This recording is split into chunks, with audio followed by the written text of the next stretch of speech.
Internacional, que estuda a técnica da Invexis e também e que tem toda a relação com a Evolucim, e agradeço bastante a oportunidade de hoje a gente estar falando um pouco sobre a alimentação na infância, né? O som tá baixo. Quer que eu coloque aqui? Vai ajustar aqui o som.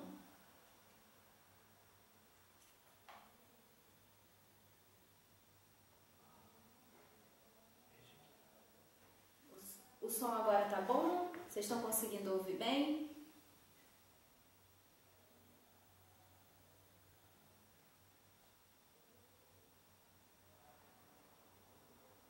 Será? Sim, ok. Ok, então. Então hoje a nossa conversa, né, vai ser um pouco sobre a alimentação na infância. E, na verdade, eu escolhi alguns tópicos assim mais básicos, porque eu acho que primeiro é importante a gente saber o que é uma alimentação, por que é importante a gente ter uma alimentação já saudável desde a infância, quais são as repercussões dessa alimentação saudável e não saudável na infância e na vida adulta dessa criança. Então a gente vai falar um pouco da alimentação nas fases da vida, absorção de nutrientes na infância, educação nutricional ou educação alimentar na infância, que isso é muito importante, e também como é que a gente pode atribuir o divertimento, a criatividade numa alimentação para uma criança. Então isso, porque às vezes a criança ela tem dificuldade de se alimentar porque ela entra no que a gente chama de uma monotonia alimentar. Às vezes é um alimento que não tem gosto, que ele não tem muita cor e ele é apresentado de uma maneira não muito agradável, nem para os nossos olhos de adulto, quanto mais no olhar da criança. Tá? Bom, gente, então assim, como é que a gente pode definir a alimentação, né? De acordo com o dicionário Ruais, a alimentação é o ato pelo qual os organismos, tá? Qualquer ser vivo, ele assimila o nutriente para ele suprir as funções vitais dele, que basicamente é o crescimento, reprodução e desenvolvimento. Mas a gente sabe que a alimentação ela pode ir além disso, porque além de tudo ela traz energia para o nosso corpo e ela é uma grande fonte também de vida. Então a gente, com a alimentação, ela além de suprir a nossa questão fisiológica, ela também supre a nossa questão energética, tá? E a alimentação hoje, ela entra num contexto muito importante que não é só o ato da gente pegar o alimento e colocar para dentro. A alimentação hoje, ela envolve uma série de questões que envolvem a indústria de alimentos, ela envolve a relação com a família, ela envolve vínculos sociais. Então, tudo isso acaba contribuindo para que aquela criança se alimente bem ou não. Então, por exemplo, a alimentação e as relações familiares. Como é a alimentação de uma criança em que toda vez que a família se reúne na mesa tem uma discussão, tem um clima negativo, tem um clima de desunião, onde essa criança ela come sempre sozinha. Então, tudo isso acontece um problema, uma problemática em que essa criança ela pode associar o momento da alimentação com coisas boas ou com coisas ruins. Então, vale a pena a gente parar para pensar sobre isso também. E, por exemplo, um aspecto sobre a convivência, né? Tem muitos casos, né, que eu já atendi de mães que falam assim: ah, mas meu filho em casa ele não come nada, mas quando vai na casa do coleguinha ou na creche ou na escolinha ele come tudo. Então, o que vocês acham que atribui a isso, né? Provavelmente é o ambiente de convivência que aquela criança ela apresenta. Então, por exemplo, na casa do amiguinho, como é que essa mãe preparou aquele alimento? Qual foi o argumento que essa mãe utilizou para que aquela criança, junto com seu amiguinho, conseguisse se alimentar? E outro ponto também, na escolinha, como é que é a disciplina na hora de comer? Porque a alimentação, ela é um ato de educação. Então, toda vez que a gente vai se alimentar, ou que a gente vai ensinar uma pessoa a comer ou uma criança a se alimentar, isso vai vir atrelado à educação que ela vai levar para o resto da vida. Então, é bem importante que a mãe ou o pai ou o cuidador, a pessoa que tá responsável por aquela criança, ela olhe o ambiente que aquela criança vai comer, ela olhe o que está associado àquele contexto alimentar e como que a gente pode tornar um ambiente muito mais tranquilo e agradável para que aquela refeição seja feita. Não importa qual é a refeição. Outro ponto também interessante que vale a pena a gente associar à alimentação infantil é a indústria do consumo. Então hoje, por exemplo, muitas marcas elas atrelam a questão da alimentação com um brinquedo, um brinde, enfim, assim, algo que a criança é como se ela tivesse uma recompensa por comer aquilo. Então, se ela comer determinado cereal, ela vai ganhar um bonequinho. Então, na verdade, perde-se toda a substância do porquê aquela criança vai comer aquele tipo de comida. Porque, na verdade, ela não está interessada no cereal, ela está interessada no bonequinho que vem dentro da caixa. Então, hoje, a indústria de alimentos ela é uma grande vilã, sim, porque ela atribui o consumo desenfreado com a questão da alimentação. Então, assim, existe uma lavagem cerebral com relação aos pais, com relação às crianças, que fazem com que aquele alimento seja essencial na vida dela, porque ele vai trazer um bonequinho, ele vai trazer uma pintura, alguma coisa que aquela criança vai se divertir muito. Então, além dela comer, ela vai se divertir. Só que, na verdade, será que vale a pena a gente pensar, será que isso é o mais saudável? Será que, qual é o nível de crítica e autocrítica que a gente deve ter em relação à indústria de alimentos? E a indústria de alimentos, ela não é só relacionada à criança, tem também a indústria que eu acho que é até mais pesada na parte dos adultos e adolescentes, né? Então, também, eu estou trazendo essas reflexões para a gente ver que a alimentação envolve uma série de contextos. Não é só fazer um prato de arroz com feijão, carne, salada e entregar para a criança. A alimentação hoje, no século XXI, ela envolve uma série de variáveis que aquela criança ela vai aceitar, ela vai ser educada ou não, tá?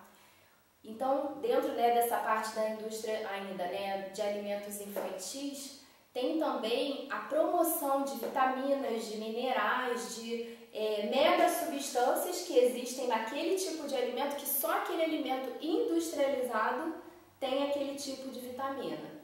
E, na verdade, vai ter 1% de vitamina e 99% de química. Então, assim, o que é vendido, o que é escrito no rótulo e o que existe na composição química daquele alimento, né? Será que todas as mães elas conseguem ler os rótulos dos alimentos? Será que a mãe consegue, porque a gente para ler o rótulo a gente precisa de lupa, né? Porque ele é muito, muito pequeno e às vezes não tem as informações necessárias. Então vamos supor, um biscoito recheado, ele vem numa propaganda em que ele fala assim: ele tem mais de 50% de vitamina, de cálcio, de todos os tipos de super nutrientes que a criança precisa. Mas a gente, dentro dos ingredientes, se a mãe ou o pai prestarem atenção, existe uma quantidade enorme de gordura saturada, de gordura hidrogenada, que é uma gordura modificada quimicamente, né, que existe dentro daquele recheio para deixar ele macio, com sabor. Existe até, às vezes, um chocolate, um pouco de morango, mas é tudo sintético. Gordura trans.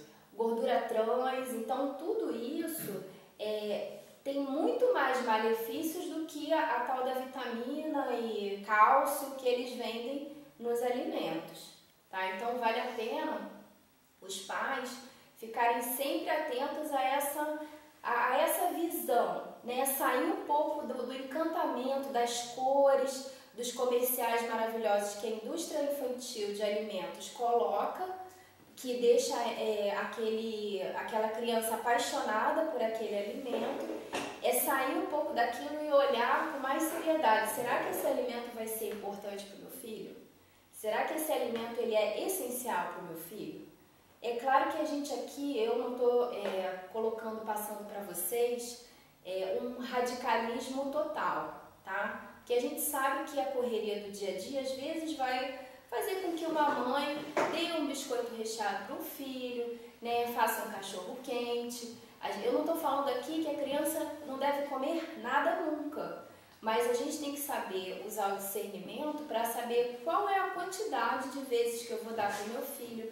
O recomendado é que biscoito recheado nunca dê, mas se for dar uma vez na semana, ele pode levar um lanche, né, na escola, para também não ficar muito diferente dos amiguinhos, porque tem um outro contexto, né, que envolve como a criança se relaciona com os alimentos, no contexto principalmente da escola. Porque, por exemplo, tem um grupo de amiguinhos, então normalmente os pais têm pouco tempo, às vezes não conseguem preparar um alimento natural para aquela criança levar e acaba dando a bolacha recheada, que vem com um bonequinho e mais um suquinho pronto de caixinha. Então, quando a criança chega com esse alimento e uma outra criança chega com um pão integral, com uma pastinha e um mate que está dentro de uma garrafinha térmica ou sei lá, um suco natural, a criança que trouxe o bonequinho falou assim: ah, mas sua comida é feia, ah, mas sua comida não tem embalagem, ah, minha comida veio com bonequinho, a sua não. Então, essa questão da educação alimentar, ela também vem de casa, ela vem de berço. Então, há a necessidade dos pais terem mais força, né, nas informações com os filhos do que a própria indústria e os comerciais têm com relação a isso. Porque uma criança esclarecida, que eu já atendi crianças assim, são crianças que vão chegar para o amiguinho e vão falar: mas isso aí faz mal para a saúde, o meu não faz. Então, assim, não tem... quando a criança ela entende esse conceito de o que vai fazer bem para ela, o que não vai fazer, ela, da mesma forma, ela pode ter um bonequinho, mas que esse bonequinho não seja atrelado a algum tipo de alimento. Ah, eu trouxe meu alimento, o teu tem bonequinho, mas eu também tenho o meu boneco. E ele não veio, mas meu pai ou minha mãe comprou para mim, eu também tenho. Flora, uma pergunta. Você pode falar? Flora. Em relação ao suco de caixinha. Sim. Que normalmente a gente prefere, né? Claro. Compra logo o suco, tá prontinho ali, não tem como fazer. Eu estou pensando também na Evolucim. Sim, né? Que sim. as crianças também lancham aqui, né? Sim. Então, o suco de caixinha não é o mais apropriado dele? Não é o mais apropriado. Certo. O suco de caixinha, ele tem muito conservante. Corante, açúcar. O aromatizante também, mas ele ele é o vilão, não é tanto vilão. Os vilões maiores são os conservantes e também os corantes artificiais, tá? Então, por exemplo, às vezes, até a gente quando faz um suco de uva em casa, natural, ele não fica com aquele roxo que tem, aquele roxo brilhante que vem no suco de uva em caixinha. Então, da onde é que a gente pensa assim, poxa, como é que eles conseguiram deixar dessa cor? Existe um realçador, é como se realçasse a coloração da uva. Não vou falar que não tem uva, tem uva, só que tem um pouquinho de uva para um monte de água, açúcar, corante e conservante. Então, assim, de opções mais práticas para a criança, caixinha de água de coco. E não adianta, são os sucos naturais. Esses sucos à base de soja também tem muitos conservantes. E também, assim, na fase da infância, a soja ela tem uma propriedade que ela intensifica a produção de hormônios femininos. Então, assim, para a menopausa, para as mulheres, né, férteis e tudo, é uma ótima opção de alimentos. Mas vocês imaginem, uma criança, um menino, né, em idade de crescimento, que toma suco de soja todos os dias. Mesmo que tenha pouca quantidade, essa soja, de uma certa forma, vai influenciar na produção de hormônio testosterona dele. Porque como ela aumenta a produção de hormônios femininos, né, o estrogênio, ele pode, não estou falando que vai sempre acontecer, mas pode ser que dê alguma alteração na produção de hormônio desse menino. E aquele suco de uva integral de garrafa? Ele é ótimo. O suco de uva integral de garrafa, ele é bom. Ele agora eles estão fabricando umas garrafinhas menores. Aí Diz que não tem conservante. Ele tem um pouquinho de conservante, porque se deixar na geladeira ele dura uma semana. E um suco natural, sem conservante nenhum, não dura uma semana. Então, o suco de uva integral é uma boa opção também para criança. Aurora. Como? Não entendi. Aurora, o suco. Campo lá. Tem várias marcas, né? A gente não precisa ficar assim. É que cada um puxou o seu lado. Puxou do seu lado. Nós somos do mesmo lado. Existem várias marcas de suco de uva integral, que é aquele que vem numa garrafa de vidro grande, né? 1,5 litro. 1,5 litro. Então pode ser dado isso para criança, mas a gente está falando de crianças escolares, tá? De crianças de 6 a 10 anos. Abaixo de 6 anos não é recomendado. Recomendado é suco natural mesmo. De 2 a 6 anos é recomendado o suco natural, tá? E a partir dos 6 até os 12 anos, aí sim a gente pode dar um suco de uva integral, mas evitar ao máximo dar um suco de caixinha, porque ele tem muito conservante e tem muitas crianças que às vezes apresentam sintomas do tipo um pouco de coceira na pele, rachaduras no lábio, um pouco de mal-estar no estômago. E a mãe não sabe de onde é que vem. Às vezes ela desenvolveu alergia aos corantes artificiais daquele suco. Então é importante ficar de olho nesses sintomas, caso assim a criança depois do lanche ela sempre tem um pouquinho de dor no estômago, uma sensação de ficar meio cheia. Então isso pode ser um indício de uma diarreia, pode ser um indício de que ela possa ter alergia até a próprio corante do suco, né? E isso seria mais ligado aos corantes fora? Corantes, os conservantes, como eles estão em menor quantidade, tem crianças que são sensíveis aos conservantes, então elas também desenvolvem também esses sintomas, as reações. Mas os corantes são assim recordistas em termos de alergia a esses produtos industrializados, porque é utilizado em maior quantidade, né, para atingir aquela coloração. Outro alimento que tem um mito de que ele é ótimo é gelatina. Gelatina também não é bom, tá? Puro corante. Ali não tem fruta nenhuma, só tem o cheirinho da fruta e olha lá. Principalmente aquelas gelatinas de tutti-frutti que são aquele vermelho ou aquele verde-limão bem assim fluorescente. Não existe mais gelatina cheia, mas essa é fluorescente. Então, parece até uma gelatina radioativa, né? De tão fluorescente que ela é. Então, isso é, assim, totalmente nocivo para a saúde da criança, tá? Só vale a pena, assim, eu colocar o que é um alimento energético, um alimento, uma proteína e alimentos reguladores. Eu vou só dar uma pinceladinha, né? Que assim, todo mundo fala assim, a minha refeição ela é cheia de nutrientes. Então assim, alimento é um alimento, né? Aquele pão, aquele arroz, aquela carne. O nutriente são pequenas porçõezinhas que tem dentro desse alimento. Então o nutriente ele é constituído de proteína, carboidrato, gordura e os reguladores, que são as vitaminas, os sais minerais, as fibras e a água, tá? Então, por exemplo, o que é um alimento energético? O que é o carboidrato? Ele vem dos cereais e ele traz energia para o nosso corpo, que tem a ver com os grãos, tem a ver com os pães, tem a ver com o arroz, tá? Esses são os carboidratos, a batata. Pode falar? Em relação a pão, então, pão... O pão também, a gente comprar pão congelado. Eu, no meu caso, que tenho alergia ao glúten, eu sempre compro pão congelado, que já vem pronto. Que é o pão sem glúten, né? Isso, porque não tem as Ele não tem problema, tá? Não. Para criança, hoje, né, existem já alguns estudos que já colocam o trigo como um grande vilão alimentar, né? Então, o glúten, o trigo, além da parte de ser transgênico, ele está hoje geneticamente modificado para pior, tá? Então, ele causa uma série de reações no nosso intestino, no nosso estômago, que pode trazer malefícios para a saúde a longo prazo.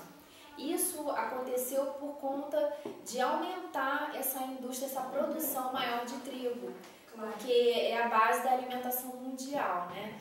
Então, hoje a criança, ela ter como base alimentos à base de trigo, a base alimentar dela não é muito recomendada.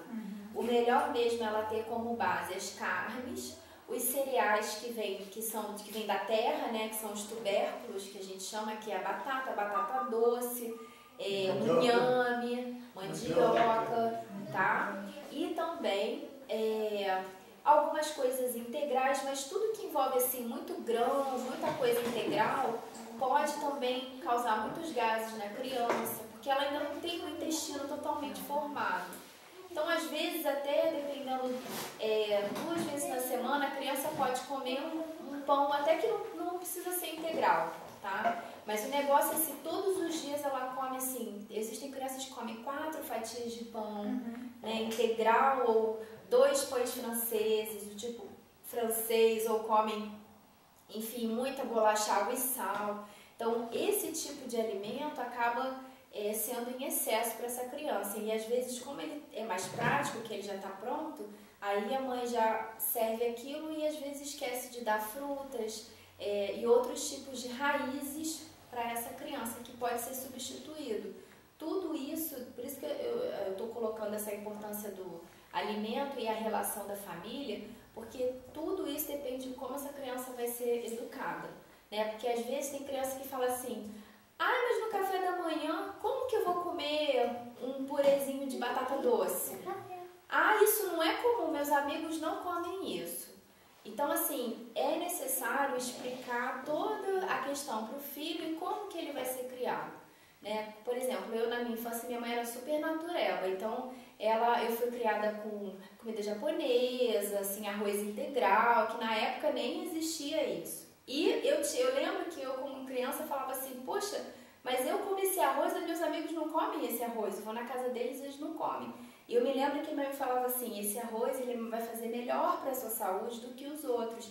Quando você for na casa dos seus amigos, você pode comer aquele arroz e até experimentar, ver qual arroz que você mais gosta e a gente tentar revezar. Só que eu nunca tive uma preocupação de que, o que eles vão pensar se eu como esse tipo de comida?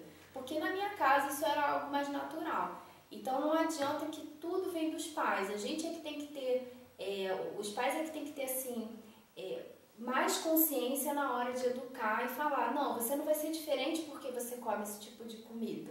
Você é igual a todos, todo mundo brinca junto. Você, se quiser comer na casa do seu amiguinho, você pode. Mas aqui em casa a gente vê que esse é o melhor para você. Então tudo é uma questão de conversa. E a gente acha que a criança não entende, mas ela entende tudo.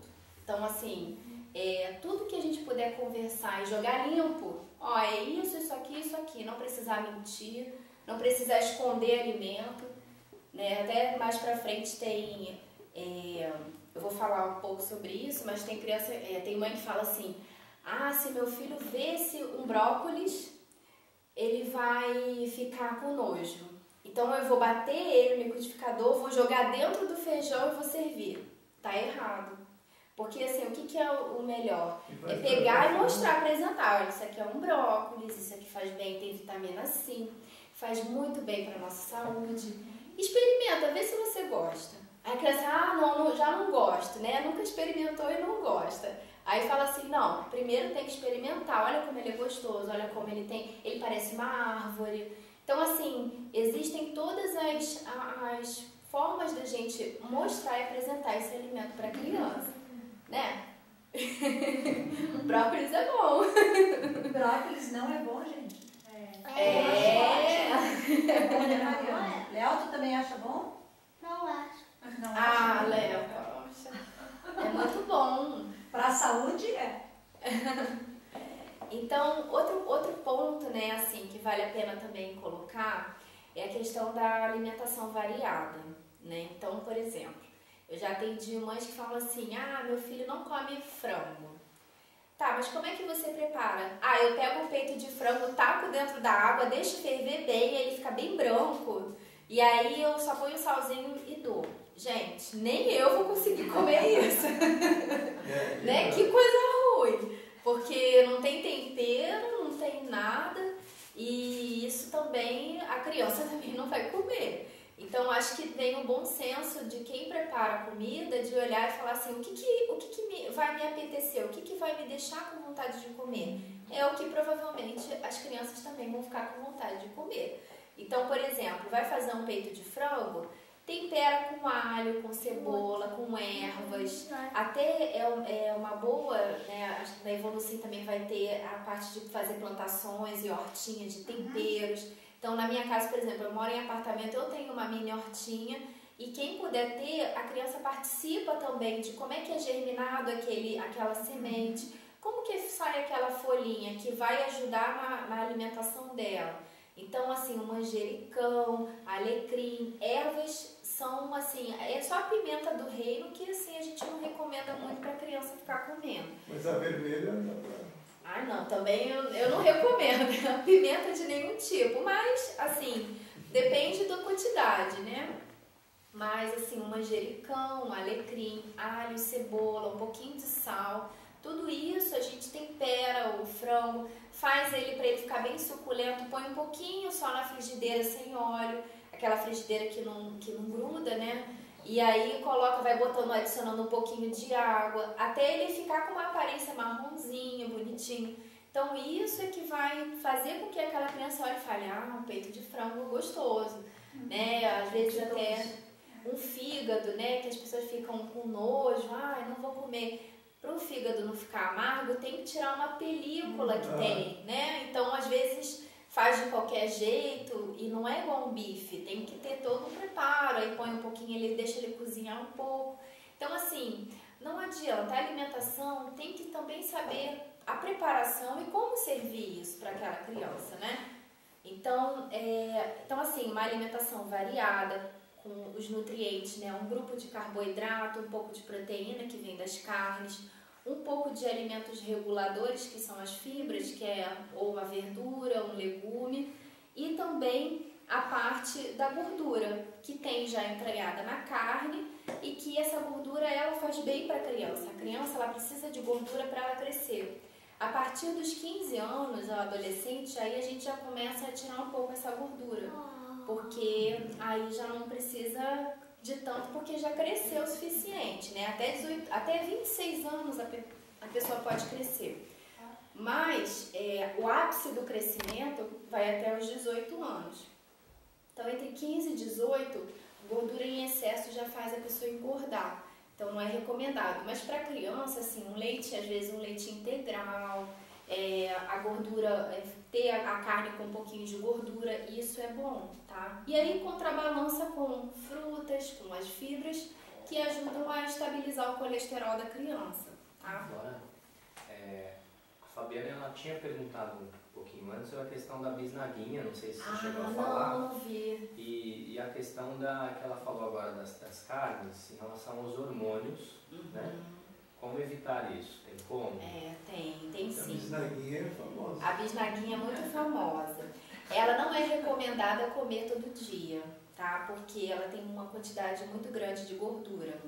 Então, a bisnaguinha, ela assim, 2 a 3 vezes na semana, ela pode ser uma opção para levar de lanche para a escola. Mas isso por ser uma coisa prática para a criança comer lá. Mas em casa, se ela está fazendo a refeição em casa, é bom não evitar. Então, deixar para bisnaguinha, às vezes, 1 ou 2 vezes na semana, até dar um suco de caixinha. Então, se não tem como, não tem cantina. A cantina também da escola vende coisas que são gordurosas, apesar que agora tem uma lei que as cantinas estão sendo revistas nesse ponto, né?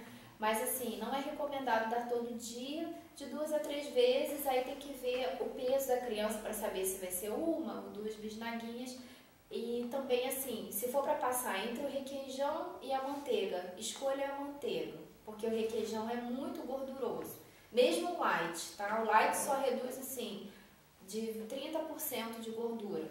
Então, ainda fica 70% daquela gordura e daquela química, né? Manteiga ou margarina? Manteiga, tá? A diferença entre manteiga e margarina é a seguinte: a manteiga ela é de origem animal, né?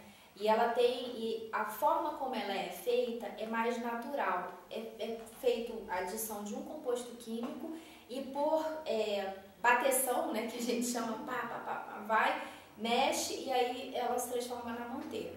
A margarina, ela tem uma transformação muito grande química que faz daquele óleo vegetal se transforma naquela pasta, né, daquela consistência. Então, para ela chegar naquela consistência é adicionado muita química e também muda a propriedade molecular de gordura. Então, fica tudo assim alterado. E a gente colocar aquilo para o nosso organismo não é muito bom, tá?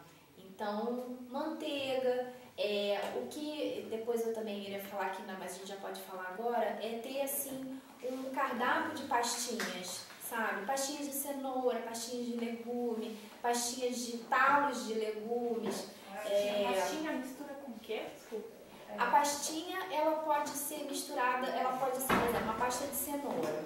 A gente pode cortar a cenoura, botar ela pra cozinhar, fazer tipo como se fosse, botar ela no vapor, por exemplo, ela ficar bem molinha, aí a massa pode botar um pouco de azeite, orégano e jogar na panela e deixar ela ficar um pouquinho de água e deixar ela ficar com uma consistência pastosa mesmo.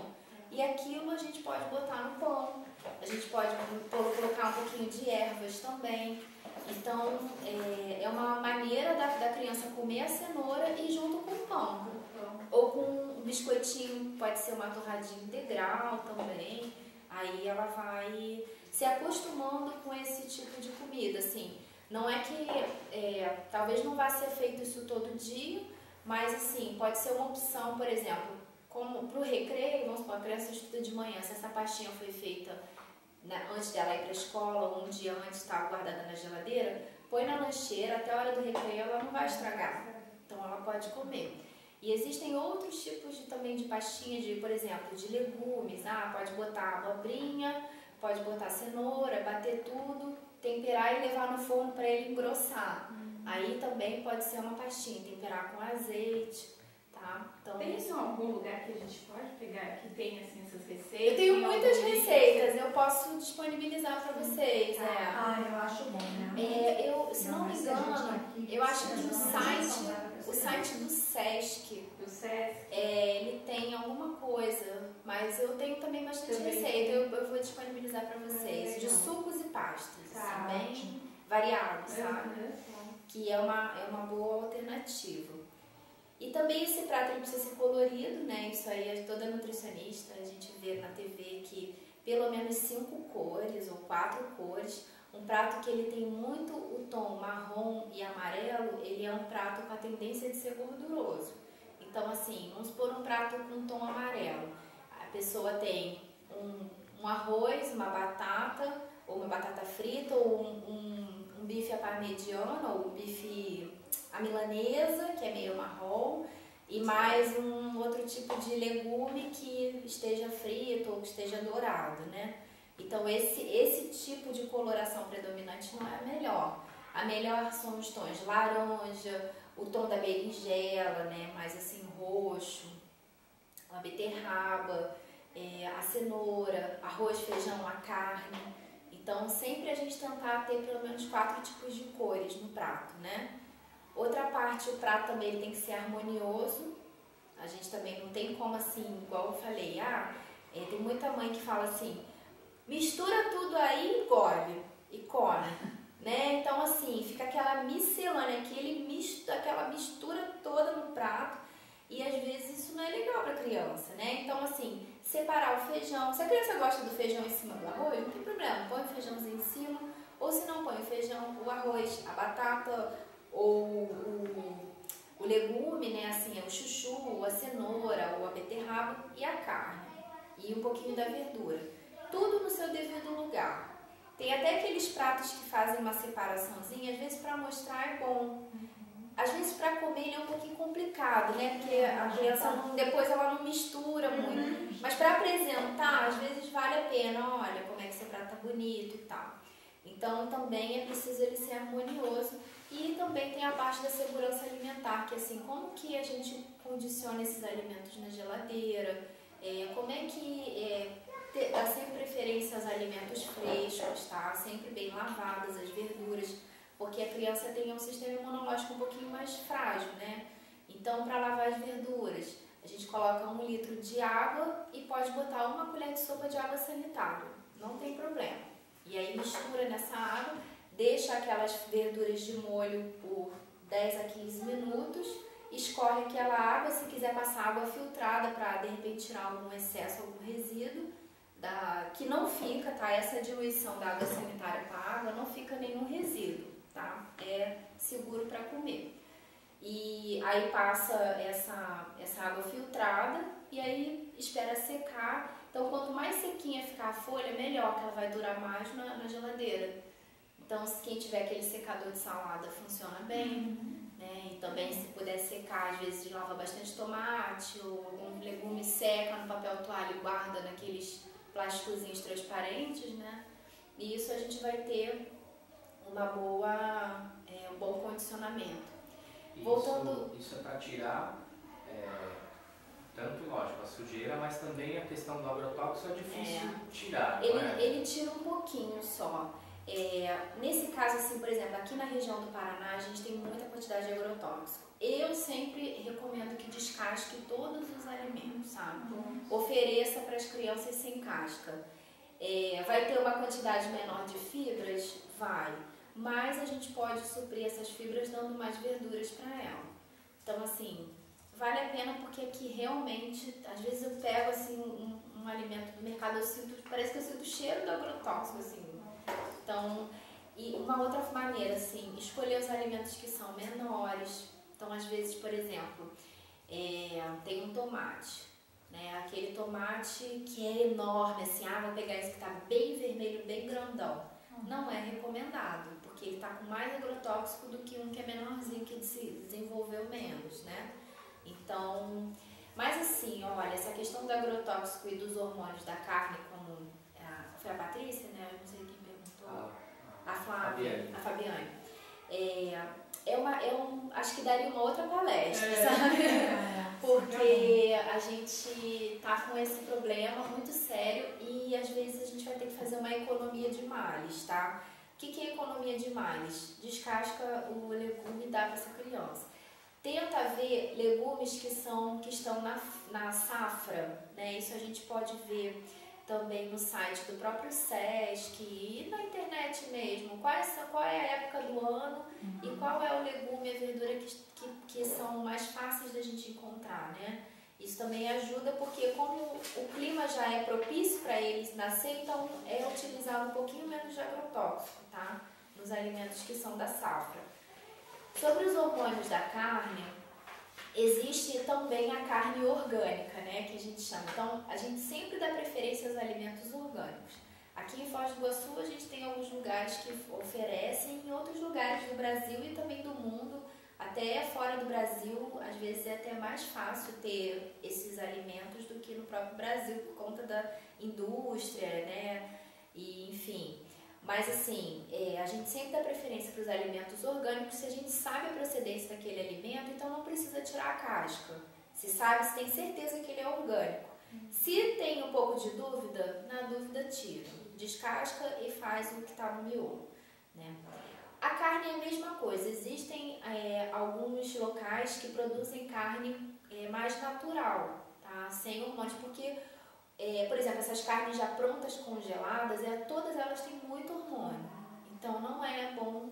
Se vocês vão comprar no açougue, sempre é bom saber a procedência daquela carne, qual é o tipo de frigorífico que vem, às vezes a gente pode perguntar isso no local que a gente compra, mas normalmente as carnes dos supermercados, elas são de frigoríficos grandes e acabam tendo hormônio a mais, tá? Normalmente esse hormônio se concentra mais na carne de frango, porque o frango ele precisa crescer rápido, então é injetado hormônio de crescimento para que ele inche mais e ele consiga tenha mais carne, né, mais rápido. Então, mas assim, é aquilo, eu não sou uma nutricionista totalmente radical, assim, eu acho que a gente tem que por exemplo, dar mais preferência aos peixes, se a gente puder, porque o peixe, dependendo, né, da criação, mas a maioria das vezes ele não tem hormônio, ele é criado ali mais ao natural. E da carne bovina, porque a gente acaba, dependendo, a gente consegue ter mais facilidade na procedência dessa carne bovina, né? E a carne de porco, assim, ela não é um vilão, mas não é também legal ficar dando sempre a carne de porco para criança. Mas assim, ela bem cozida, o lombo, né, bem cozido ali, feito com pouca gordura, também é uma alternativa para a gente oferecer, né, para a criança.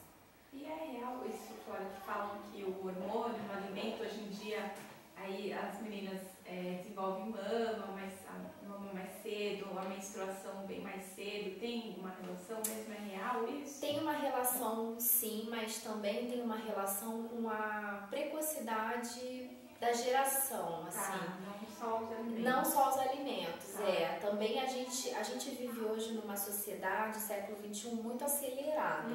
Então, hoje as crianças que antigamente estavam aprendendo a ler e escrever, hoje elas já dominam o computador. Então, assim, essa precocidade do crescimento, do desenvolvimento cerebral tem também relação com essa puberdade mais cedo. Como ter uma ideia se aquilo que a criança está desenvolvendo é exame de sangue, é um médico? Exame de sangue, a gente pode saber qual a quantidade de estrogênio já que ela está desenvolvendo. Mas, assim, o endocrinologista, ele pode saber, sim, a origem dessa precocidade, mas é mais difícil, tá? Assim, determinar isso. Eu acho que é um conjunto de fatores. Cada um tem a sua contribuição. A própria alimentação de hoje, essa antecedência na parte da puberdade, né? Por conta da aceleração do momento em que a gente vive, e também um pouco da própria constituição hormonal da criança, né? Às vezes ela tem uma tendência mesmo a desenvolver mais cedo. Então, acho que é um conjunto de coisas, sabe? Eu acho difícil, posso estar enganada, né? Talvez o médico possa explicar melhor, mas eu acho difícil saber se não, ela menstruou mais cedo porque ela teve hormônio na carne que ela comeu, né? Flora, e para as crianças que não comem carne? Então, como é que a gente substitui? A gente pode ser substituído por combinações de legumes e grãos, tá? Então aí tem que ver assim, uma criança que ela é vegan, que ela não come zero de carne, então ela tem que ter um acompanhamento de nutricionista para saber quais são as combinações de leguminosas, essa parte dos tubérculos que são as raízes, né? As verduras, vegetais verdes escuros, o tipo de suco que vai beber. Aí vai ter que ser uma combinação muito mais delicada do que uma criança que às vezes ela é ovo-lacto, né? Ela toma leite e come ovos. Aí já Mas é um pouquinho mais. Tomar leite e comer ovos, a carne pode ser.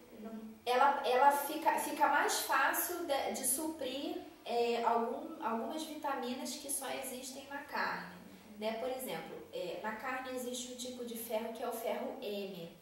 É um ferro muito forte que a gente, principalmente nas carnes vermelhas, que a gente consome e ele é rapidamente absorvido pelo nosso corpo. O ferro que vem dos vegetais verdes escuros, por exemplo, da couve, da rúcula, ele é um ferro assim, o ferro do feijão, por exemplo, é um ferro mais volátil. Então, se ele tiver uma interação com algum outro alimento, ele às vezes não vai ser absorvido. Então, ele, por exemplo, ele compete com cálcio, ele compete com tanino, que é uma substância que tem nos chás. Então, às vezes, uma criança não é recomendado dar mate junto com arroz, feijão, carne na hora do almoço. Ela não é recomendado ela tomar mate. O melhor é ela tomar sucos que tem vitamina C, suco de laranja, suco de limão, maracujá, que a vitamina C ajuda nessa absorção desse ferro. O cálcio, por exemplo, tem lugares assim, ou crianças que tomam arroz, feijão e tal, e bebem leite. Nossa, essa é uma combinação que não é boa para a alimentação dela. Aí fala assim, mas meu filho sempre comeu isso, nunca teve problema. tudo bem, mas será que lá na frente isso pode dar algum problema para ele? Será que lá na frente isso pode ser nocivo? Né? E em relação aos leites, você recomendaria o quê? Os de caixa, os em pó? O leite, assim, o melhor, eles são, tanto de caixa quanto em pó, eu não vejo muito problema, tá? Mas assim, tem que ver também a idade da criança. Lactente, que é, né, enquanto tá amamentando até 2 anos, leite de vaca nem pensar, tá? Não pode dar leite de vaca. Se a criança não pode de alguma forma tomar o leite da mãe, existem fórmulas de leite especiais para aquele tipo de criança, tá? Então, nada de leite ninho, enfim, qualquer outro tipo de leite em pó que seja para criança. Tem que ser o leite específico, preparado. Acima de 2 anos, de 2 a 4 anos também não é muito recomendado dar o leite de vaca. Aí também existem essas fórmulas, tá? Acima de 4 anos, aí sim pode ter, de acordo com a diluição, o leite em pó integral de vaca ou leite de caixinha, tá? Mas assim, dentro daquelas fórmulas mais adequadas para essas crianças que estão a partir dos 4 anos, você indicaria o quê? Os de lata em pó? Fórmulas? São várias que existem. Eu tenho que ver como é a criança, qual é a necessidade dela. Será que ela está precisando de algum tipo de nutriente? Então, assim, no geral, não tem como eu te falar, saber. Nem dar uma indicação de um leite. Nem dar uma indicação, de uma porque fórmula, na verdade é uma fórmula. É uma fórmula. Leite, né? Existem vários tipos de leite, né, dessas fórmulas, várias marcas, e que cada uma é específica para uma determinada situação para a criança. Então, assim, de modo geral, eu não consigo te falar. Tem que ser, estudar. Tem que estudar e tem que estudar o caso, né, da criança mesmo, pra gente saber. E tem conservante no leite de caixa? Ele tem, só que o conservante é menor porque aquela caixinha, o HT, que ela é totalmente estéril por dentro. Então isso já preserva o leite que está lá. Então tem bem pouco conservante ou às vezes não tem. Isso de adulteração que vive saindo agora. Formol, não sei o quê. A adulteração. Água oxigenada. É porque na hora da lavagem, né, dos próprios maquinários que fazem, né, essa parte da caixinha, às vezes fica resíduo. Então esse pode ser um momento de contaminação do leite. Não é que eles colocam adicional no leite. Normalmente não. Normalmente é algum resíduo de alguma coisa que foi feito, porque a não ser que tenha adulteração. Aí. Flora, você consome leite? Hoje sem lactose. Igual. Qual é o critério que você utiliza quando você vai comprar, por exemplo, no supermercado? O que você usa e indica? Tem algumas, assim, eu não sei se você recomenda falar marcas. Pode. Não, tem então, olha, por exemplo, o leite sem lactose, a lactose também já tem estudos que falam que mesmo a pessoa que não tem intolerância, ela ao longo do tempo pode ser prejudicial, né? Ela pode desenvolver. Então, assim, os de baixa lactose, que tem assim na caixinha 90%, esse eu não tomo, porque ele ainda me faz mal. Então, assim, o melhor é o zero lactose. Existe uma marca que é a minha preferida aqui em Foz, né? Que é o Piracanjuba. É o que a gente lá em casa consome, mas assim, existem outras marcas também que fazem premiar. Então tem outras marcas que também atuam bem, sabe? Piracanjuba, esse não deu. Não deu, né? Deu às Ah, vezes te deu reação? Então eu incho pra ele. Então tem Eu Piracanjuba não. Não, Piracanjuba eu incho. Premiar não. Então. Quem trouxe para cá o Piracanjuba fui eu. Para a Foz. Então. Pedi para o Então pode ser assim, uma opção, tá? Mas aí tem que ver o caso da criança. Foi o que eu falei. Eu não sou da linha muito radical, tá? Então eu preciso ver assim, eu prefiro que a criança ela tenha 90% da alimentação dela regularmente boa, do que às vezes ter uma restrição muito grande e a mãe não conseguir dar conta. Sim, tá? Então, isso. E o leite de soja, já falando dos leites, né? Então assim, mas isso já em idade adulta, para nosso consumo, vamos dizer assim. entre o leite sem lactose, que seria o premiado, e o leite de soja, você não optaria por, de repente, para variar? Ou... Pode variar, mas assim, varia, não precisa ficar só em um, tá? Se variar, até melhor para ter o consumo da soja. Mas aí assim, você indicaria, então, o consumo do leite de soja na paixão? Sim, também. Mas não todo dia, porque agora tem as sojas transgênicas, então assim... Outros problemas, então talvez o consumo do leite de soja. E você usa algum critério quando você vai escolher um leite de soja? Eu pouco tomo. Eu tomo da marca assim mais conhecida porque é mais prático, mas mas no caso assim, eu não tenho muito critério, sabe? O que tiver aquele triângulozinho, que é tem um T, né, que é o transgênico, às vezes já descarta, mas o ADES ele usa isso, né? Então aí tem que a gente ver, o ideal é a gente fazer o próprio extrato da soja, porque na verdade não é o leite da soja, esse é o extrato, né? Não existe esse leite de soja. O sabor só por dentro. O sabor, na verdade, assim, o que acontece? Isso aí, depois eu até posso disponibilizar como faz o extrato da soja sem aquele sabor forte. Porque se você tiver, na hora do preparo, quando ferve, tem que jogar um momento de uma água fria, bem gelada, assim, para dar uma quebra de calor e esse gosto ele fica quase nulo. Então aí pode misturar com a própria fruta, bater. Eu ia te perguntar o que nesse leite de soja caseiro, se dá para adicionar alguma coisa para deixar... O extrato da soja dá para adicionar sim. Se ele for feito caseiro, dá para adicionar polpa de maracujá, dá para adicionar maçã, banana, um monte, infinidade, todas as frutas que der para bater junto. E aí melhora o gosto. É muito bom. Esse sim eu recomendo. Mas assim, o já pronto, industrializado. Congelada da fruta? Pode ser a polpa. Pode. A polpa tem bem menos nutrientes do que a fruta mesmo, tá? Só por ser mais prático. Mas para praticidade. E a gente também tomar muito cuidado com essa coisa da praticidade, tá, gente? Porque às vezes, pra gente se alimentar bem, a gente vai ter que ter uma organização e disponibilizar tempo para se alimentar, né? Então é importante que a gente consiga suprir isso, principalmente para criança, tá?